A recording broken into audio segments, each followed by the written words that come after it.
Well, the United States has long been known as the breadbasket of the world, with fully half of the food grown in this country exported abroad.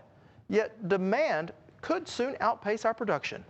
Since 1980, wheat demand in developing nations has risen by 150%. Yet here in the middle of wheat country, we've seen less wheat plantings in favor of more profitable crops. Two incongruous facts that are reflective of economic pressure coming from around the globe. Brian Bindley explains.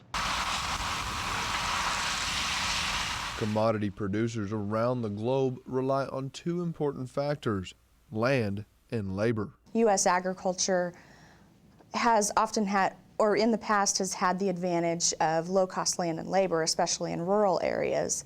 And that advantage simply lies with countries elsewhere. A scary fact that has many Americans concerned about globalization. If you look at world wheat trade, the U.S. once, about 30 years ago, accounted for about 40% of world wheat exports. That number's fallen to about 1/4. And basically that's just due to competition elsewhere around the globe. The United States also accounted for 70% of the global soybean production. Now, due to accessible technology and cheaper labor, South America produces more soybean than the U.S. Globalization basically means that things are becoming, our access to the globe, and in both ways, I mean, and the globe's access to us is increasing. I mean, it's taking ever less time to get across the country. Internet, telephones getting cheaper. I mean, everything. Distance is decreasing. But Weiler argues that it may not be advantageous to compete at their level. When you think about it, low-cost labor, what does that mean? That low-cost labor also means low incomes for workers.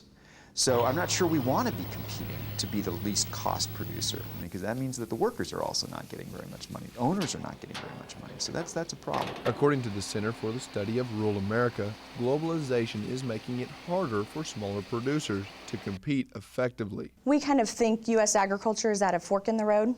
There are producers who will continue to go along the path that they've followed for years, which is commodity production. And there's also another path, which is the production of products, which focuses more on the end consumer product.